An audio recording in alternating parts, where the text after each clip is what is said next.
Good day, everyone. So today we will be starting with our lesson 7, which will tackle about the forms and functions of state and non-state institutions. So for today's discussion, let us start with the economic institutions. And before we deal in with the different types of economic institutions, let's first define what is economics. Now, what I want you to do is to think of words or ideas that you might associate with the word economics. Okay, I guess the very first word that would come to your mind when we talk about economics would either be money, goods, services, or even grocery stores or stores in general. Now, all these are the ideas are correct because when we say economics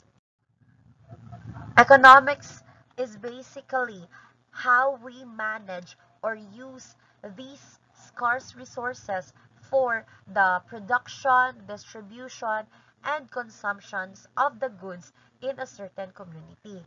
So, in other terms, when we say economics, this is basically how we manage resources that are scarce to fulfill the unlimited demands of humankind. So, both pasabot ani class, si economics or ang economics are focuses kung giunsa nato pag-budget ang mga resources or ang mga available nga produkto which is not unlimited para ma-fulfill nato o mahatag nato ang unlimited nga demand o panginahanglanon sa tibuok katawhan or humankind as a whole. Now, since I've already said earlier nga in economics, we try to manage or budget these scarce resources in order for us to fulfill the unlimited demands of humankind. There are three basic questions in economics that we have to answer when we start managing or allocating these resources to fulfill our needs. So the very first basic question in economics is what and how much goods are produced. Meaning to say, unsa nga mga produkto ang atong kailangan nga buhaton o unsa pud kadaghan ra ang atong need i-produce. No, this is a very necessary question because it will allow us to redirect our scarce resources on the basic or the necessary things that a society needs in order for it to survive. And importante po nga ato ang ma-determine pila ra ka buok ang atong i-produce aron dili mausik o dili pud magkuwang ang atong mga goods and services nga i-offer or ihatag sa usa ka community or usa ka country. The second question is how goods are produced, meaning to say unsaon kay baw na ta unsa ang atong buhaton nga produkto, pila ka buok. The next question will be unsaon man nato pag-produce ani nga mga produkto, unsa nga mga resources ang atong kailangan para pud ato ani siyang ma-produce efficiently haron dili mausik ang atong mga resources or materials.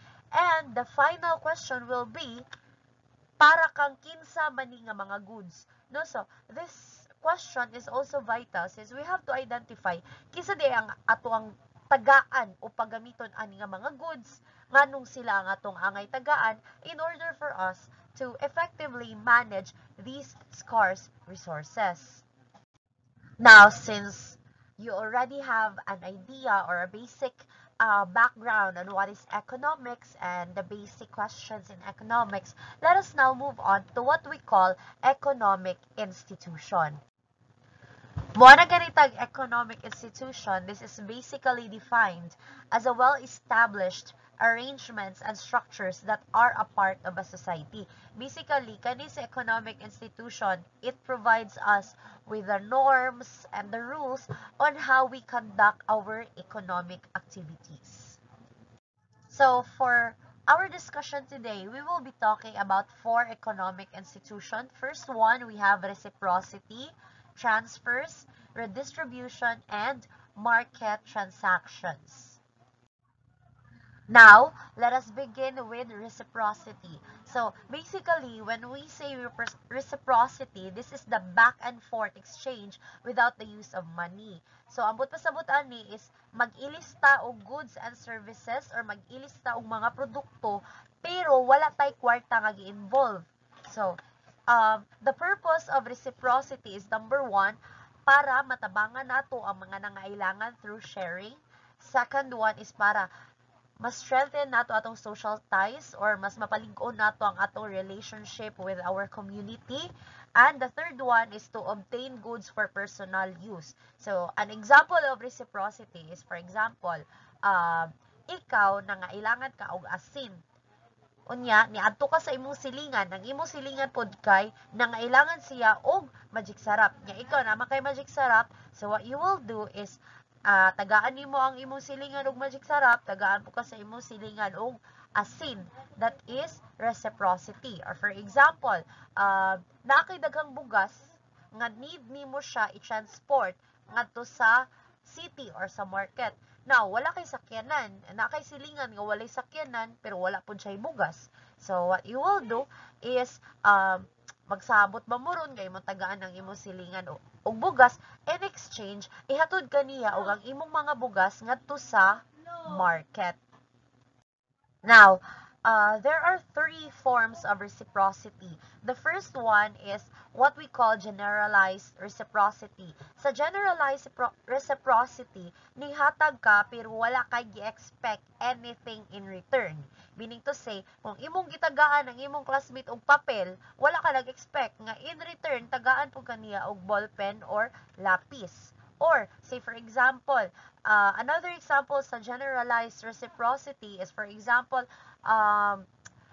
naghatag ka og sudan sa imong silingan kay birthday nimo. So, generalized reciprocity siya if wala ka nag-expect nga ini pog mag-birthday ang imong silingan kay tagaan pod kanila og sudan. Okay? The second form of reciprocity is balanced reciprocity.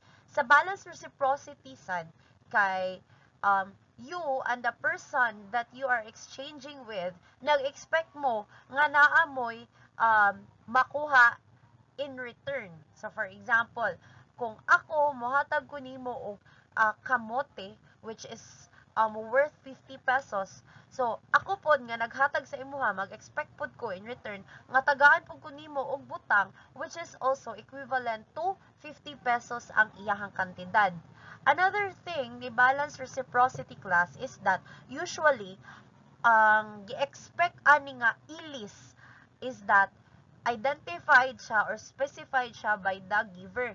Meaning to say, kung maghatag ko nimo kamuti balig 50, pwede ti ka ingnon nga kanang ilisi na og saging nga balig 50 or asukar nga balig 50.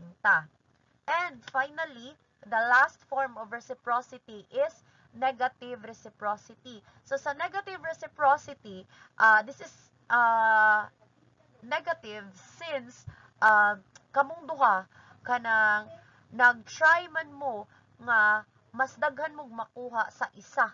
Unya, ang inyo rang ihatag kay gamay ra. So, ano siya? For example, kung ako mohatag ko og isa ka baso nga bugas nimo, ako ang i-try nga makuha sa imuha is usa ka kilong manok. Nga na siya bali kanang there is imbalance in the reciprocity or in the exchange that is happening. Nya ikaw pod gusto pud ka nga mas daghan kag makuha nako kaysa sa imuhang ihatag. And again ha, si negative reciprocity, ananing kamot ka nga mas daghan kag makuha even though gamay ra ang imong gihatag. See for example, nagpakopya ka sa imong classmate og 5 ka items, unya ikaw po nag-expect pod ka nga kay gipakopya man nimo siya 5 ka items, pakopyahon ka niya og balig 20 items. Ingon na si negative reciprocity. Now, the second type of economic institution is what we call redistribution. Now, redistribution is basically defined where members of an organization or an organized group contributes money collected by a central authority and is redistributed or allocated to the group. So, ang pasabot ani niya, or ang example aning redistribution is kanang mga tax nga gikolekta sa atua, kita magbayad ta og tax ato sa government. Now, regardless og pila ang imong gibayad nga tax, you could not expect nga kay nagbayad makag tax nga worth 100,000, ang imo pong makuha from the government is worth 100,000 man. Since ang gibuhat sa government is gi-collect niya tanang tax and then ihani siyang gibahin-bahin sa tibuok group para ang tanan makaayo ani nga tax nga nakolekta. Another example sa redistribution is, for example, gaamot mo sa imong friends kay mag food trip mo, nag-amot mo og tag 50. However, naiuban sa inyong grupo nga wala ka afford sa 50, so ang ilaharang gibayad is 20 baron or 30. Now, mo come in si redistribution if pagkaluto na sa inyo sudan or pag food trip na ninyo, ang katong mga pagkaon nga inyohang napalit with the accumulated money that you have, kay inyo hatong gibahin-bahin equally or proportionally. Although, nindot si redistribution no, since ang tanan man makaayo, whether nakabayad ba ka or wala sa tax or nakaamot ba ka or dili, there are two problems that usually arise in the redistribution as an economic institution. The first one is that not all individuals who have contributed will agree with where the public resources are allocated or if they are indeed for public good. So, sama sa tax, no, not every one of us or not all the tax-paying individuals will agree nga gusto sila ingon na naon paggamit ang tax nga ilang gibayad. Kina may uban nga muana nga instead nga ipahimo na og bag-ong dan, why not ipatukod na lang nag-eskwelahan or ospital, no? And some will not even agree nga ang gigastuhan sa ilahang tax or ang gigamitan sa ilahang kwarta is for the public good gyud siya. So meaning to say, in the redistribution, there is disagreement or wala nagkasinabot ang mga tao kung unsa jud ang angay nga gamitan sa money nga nakolekta or sa goods nga na-collect. And the second one, since kani si redistribution, kay this is collected by a central authority man, in our case, it's the government, those who make important decisions about redistribution often use public resources for their own personal use rather than to benefit the entire population. So, mo ni siya ang pinaka-downside, no? Daghan ang gabayad sa tax, dako ang tax nga nakolekta. However, most of the time, ang kaning nga mga tax, wala kay nato nakita nga nagastos siya sa atua or sa public as a whole. Ang uban ani kay gikurap or gigamit ra sa mga atong leaders para sa ilahang personal gain. Now, after redistribution, let's have transfers. So, si transfers kay it is defined as the goods or services that are passed without expected return. Dili sa transfer kay gahatag ka og goods or services pero wala kay gi-expect nga anything in return. Example is kaning government subsidies like 4Ps, financial aid, and benefits like maternity leave, sick leave, and the others. So, dili sa transfers class, kay usually this is given by organizations or government entities, public institutions, para sa mga private individuals. Okay? Now, moving on, let's have market transactions. This is the last economic institution that we will be talking about today. So sa market and transactions, very basic. This involves selling and buying with the use of money. So diri dapita class nga namusod ang pinaka-common nato nga economic institution. So diri ning gamit atag kwarta para makapamaligya o makapalita og mga produkto og serbisyo.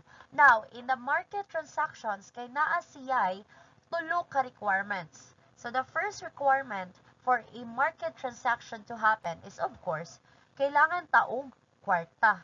No, we need money because without money, we won't be able to purchase or even sell anything in a market transaction. The second one is dapat na ay presyo. So meaning to say, a price has to be attached or given to any product or service that is sold in a market. And the third one, of course, kung nanatay presyo, nanatay kwarta, of course, kailangan taog buyer and seller. Kailangan tang mamaligya og produkto. At the same time, kailangan po taong mupalit sa atoang produkto.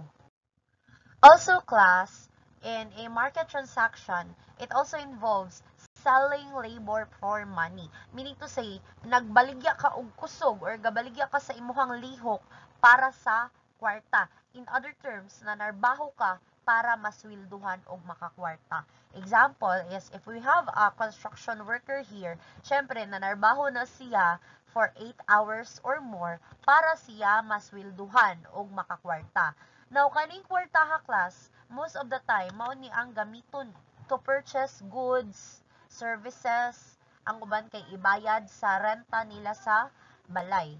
Now, ang kaning kwarta, mapadulong ni siya sa mga negosyante or mga owners baron of factories or owners of real estates or mga balay.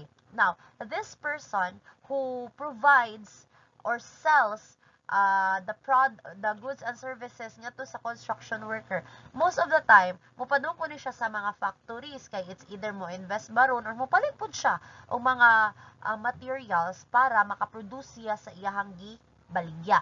Now, these factories, these industries, pay workers para mugana ang ilang negosyo. So, as you can see, class, in the market relationship or in the market transaction, there is a circular pattern in how we use or how we utilize our money. So, gaswildo ta o trabahante para siya makakwarta. Unya ang kanipong kwartaha, yes ang gigamit pampalit sa laing produkto. Okay, so again, in the market transaction, there is a circular process in how we use money.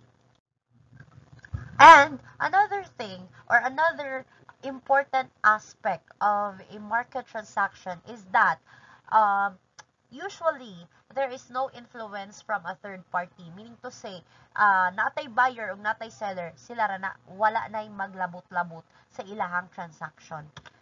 And that is what we call the free market. Now, unsa man di ay ning free market? Okay?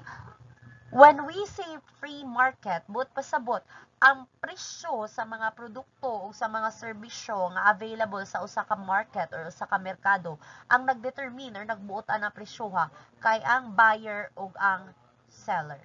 So basically, in a free market, there is no government intervention. Meaning to say, most of the time, sa free market, dili ka pang hilabot si government kung unsa ang ihatag nga presyo sa buyer or unsa pud ang ihatag nga presyo sa seller.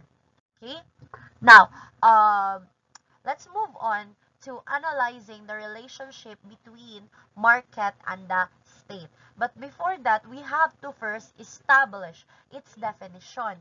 So, kung moana gitag market class, basically, this is the location where buyers and sellers meet to exchange goods and services. Si market is usa siya ka lugar kung asa ta mag-abot para ta magbaligya o magpalit og mga produkto.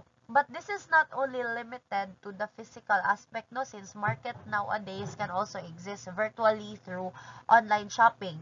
So, ang atulong timan-an kung mo na ganitag market, diri ta makapalit o makabaligya og mga produkto, whether it is through physical stores or online stores. It doesn't matter as long as you go there to sell or to buy products.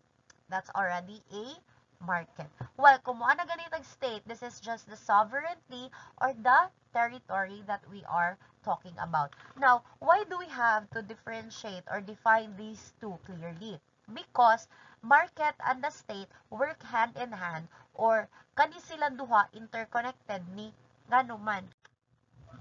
Because sa usa ka market, although ningon tanong nga natay free market katong wala maglabot-labot ang government or walay labot si government sa mahitabo sa market, the state still has a role in the market. And mind you, kani si free market class katong akong giingon nga walay labot ang gobyerno sa tanang mahitabo sa market, ang magbuot ra sa price kay ang buyers ra ug ang sellers, this does not actually exist in real life. Meaning to say, theory pa lang to siya, no? Wala pay lugar nga free market yun.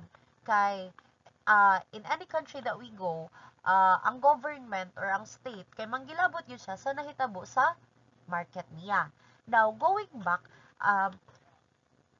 government or a state has two roles in a market. The first one is regulator siya of market activities. Meaning to say, siya may magbuot asara kutob ang atong makonsider nga legal market activities. Especially kung muana ta og import and export. Si government, dako kay siyang role since siya man ang makabuot unsa ra ang atong pwede i-release sa gawas, pwede unsa ra pud atong pwede kuhaon or paliton from other countries. And the second one is that si state pod gabuhat siya og mga balaod nga nag-regulate o nag-protect sa mga economic activities. So for example, si government naghatag siyang mga balaod nga nagprotectar sa mga consumers from those sellers nga kanang bitaw mga mangingilad nga sellers or those who perform disadvantageous economic activities para maalkansi si buyer. At the same time, si government pod nag-protect pod siya or ga-safeguard pod siya sa mga buyer or mga sellers through creating laws or policies nga gitaan pod og paagi nga dili maalkansi si seller in every market transaction. So, example, natay gitawag og suggested retail price or the SRP. Now, kani si SRP class, this is basically made para maprotektahan si buyer from overpricing. Again, the SRP is there to protect buyer from overpricing. However, si seller pod kay naapod siya protection no from the buyers. So, ang other term po di ay ni SRP no kay the ceiling price. Okay, meaning to say mo na ni ang pinakamahal nga pwede ninyo baligya ani nga mga produkto, ceiling price. Now napod tayo gitawag og floor price. Si floor price class kay this is very useful or this comes handy for sellers. So si floor price ang iyang gibuhat is iyahang gi-determine unsa ang pinakabarato nga presyo nga pwede nimo ibaligya ang usa ka produkto. Again, si ceiling price pinakamahal nga presyo nga pwede nimo ibaligya si produkto. Si floor price pod kay ang pinakaubos. No, so gamit kini siya sa mga negosyante kay haron po dili sila malkansi no og para po dili hangyoon og maayo sa mga buyer ang ilahang produkto para maprotektahan nga dili na sila alkansi. Alright, now let's move on to the next topic, which is the non-state institution. Now, unsa dining non-state institution? When we talk about non-state institution, this is defined as any groups, networks, organizations, or entities that operate outside the formal or direct support of the state. Si non-state institution, kay usa siya ka grupo or organisasyon nga wala directly gisuportahan sa state or walay funding from the government. Now, naatay 5 kaklase sa non-state institutions. First, we have banks and corporations. We also have cooperatives and trade unions, transnational advocacy groups, and we also have here development agencies. Finally, we also have international organizations. Okay, let's first start our discussion with banks and corporations. Okay, so when we say banks, I think this is one of the most familiar non-state institutions that we have, no? Kung ano gitag banks, usually we talk about money with this, no? So, the banks manages money through various instances or through various activities. The first one is a bank can manage money through deposits and withdrawals. Pwede tangad to magbutang og kwarta sa bangko, at the same time pwede pud ta magkuha og kwarta sa bangko nga ato ang gi-deposit. The second one is si bank pod pwede siya magpahulam og kwarta through loans. Third is sa bangko pod kay pwede na pud ta makabayad sa ato ang mga bills or sa atong mga bayranan. Third is si banks pod pwede pod siya mo palit og foreign currencies. For example, daghan kag dollar, pwede ka moadto sa bank para pailisan nimo siya og Philippine peso.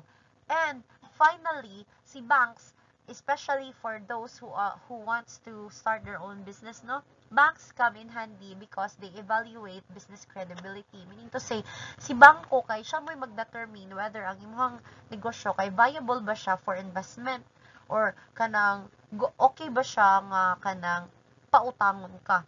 Kay this will measure whether kanang ang imong negosyo kay na ba siya yung possibility nga mo asenso or mas dako yung chance nga in the next 1 or 5 years kay malugi ka.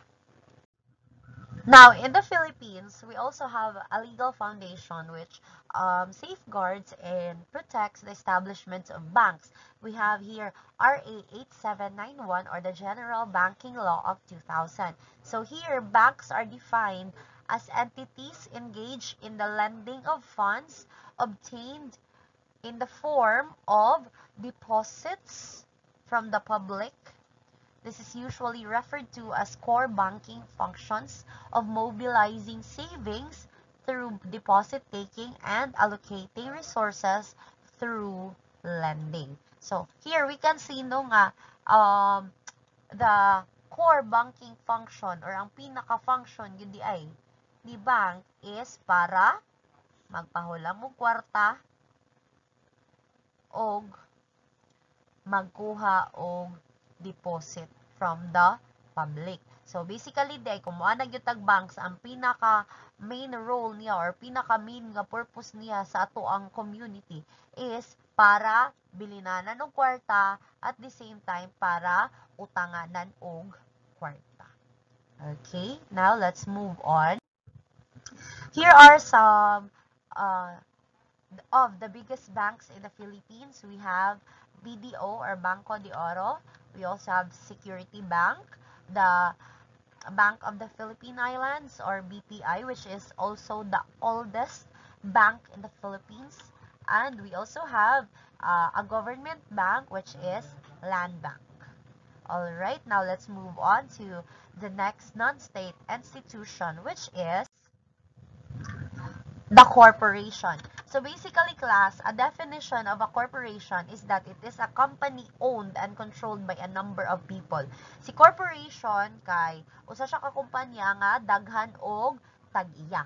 And para maka-arrive ta og usa ka desisyon sa corporation, kailangan sa musugot ang kadaghanan sa mga tag-iya ani nga corporation. The corporation as defined by Republic Act 68 or the Corporation Code of the Philippines, Section 2 states that the corporation is defined as an artificial being created by operation of law, having the right of succession and the powers, attributes, and properties expressly authorized by law or incident to its existence.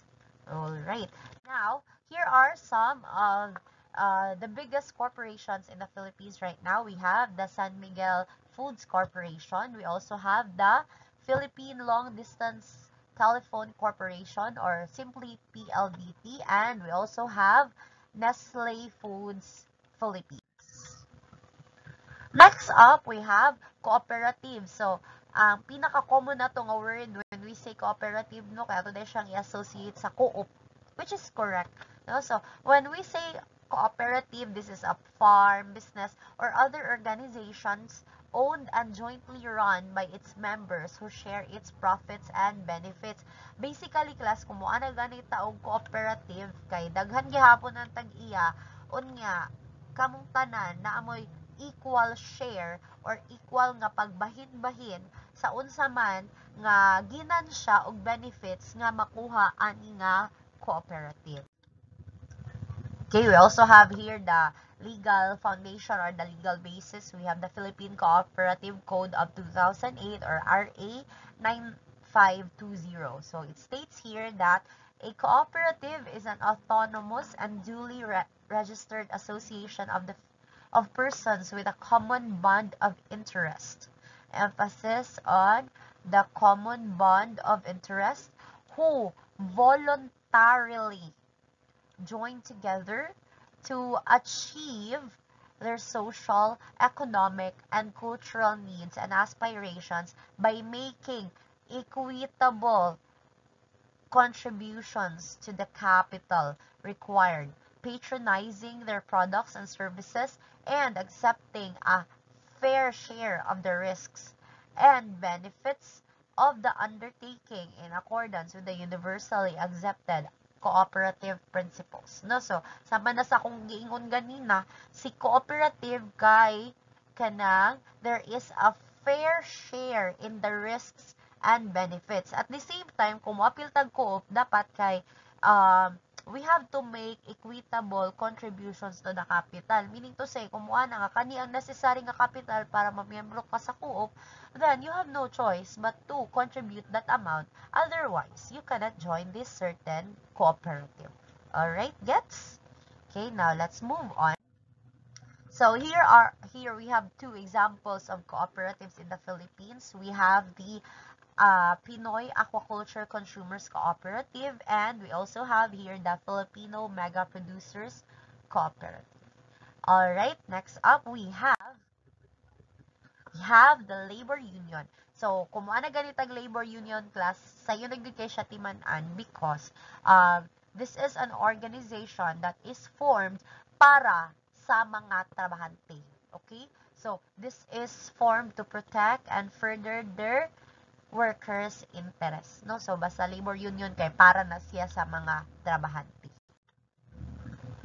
Okay, so the formation of the labor union is also backed by a legal basis. No, we have here the Labor Code of the Philippines or PD 442, Chapter 2, Article 212 states that Section G, labor organizations means any union or association of employees which exists in whole or in part for the purpose of collective bargaining or of dealing with employers concerning terms and conditions of employment. So usually class ang naay mga labor union no kay kaning mga dinagkuan na nga kumpanya kay most of the time especially kung nag issues like naila kalitaktakon or kalit nga manaktak og trabahante si labor union ni ang musaka og mangutana ngano man ga ingon ani ang nahitabo or if ever na malkansi nga trabahante, usually si labor union na ang mulaban sa mga workers para makuha nila ang benefits nga angay nila within the terms and conditions of employment. Okay, so here we have two examples of the labor union. We have first the Metal Workers Alliance of the Philippines or MWAP. We also have BWAP or the BPO Workers Alliance of the Philippines. Okay, moving on. We also have here transnational organization. Si transnational organization kay usa siya ka international nga group nga naa sila common aim and usually they provide services to countries that needs it. Okay? So here we have the Human Rights Campaign, Earth Rights International, and the Center for Individual Rights. So these are just examples of transnational organizations. Next, we have development agencies. Si development agencies po, ang yung gibuhat kay, gatabang siya, nag-provide siya og assistance sa mga area nga nangailangan kaayo ani, especially ka ng mga developing o mga pobre nga country. So, mao ni ang role ni development agencies no, naghatag siya og tabang para matabangan nga ma-develop or mo-grow ang usa ka lugar or ang usa ka country. kani sila mo kasagaran maghatag og mga donations or mga serbisyo nga libre para sa mga poor countries and developing countries like the Philippines. We have example, we have here the IDA, or the International Development Association, which is formed by the World Bank Group. We also have Abyssinian Development Corporation and the Johannesburg Development Agency. Next up, we have international organizations. Si international organizations po, usa siya ka organization that is composed of members from different countries all across the world. Meaning to si ang ihang membro kay sa lain-lain na nga nasod sa tibuok kalibutan. Okay, we have here first Amnesty International. We also have, I think this is most common and most familiar to you, we have here the United Nations and the Medicine Sans Frontiers, or Doctors Without Borders. Right? Okay, any questions? I believe if there are no more questions, let's have today's activity. So what I want you to do is to go to your groups, same groups nga inyohang gigamit sa inyohang practical research. Okay, I will give you 10 seconds to form a circle with your group.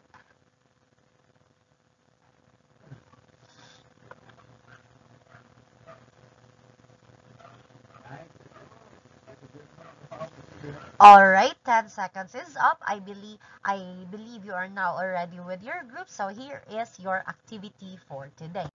So what you're gonna do with your group is you're gonna research about the assigned institution that you have here. So group 1 will be assigned on Doctors Without Borders. Group 2 will be about the Center for Individual Rights.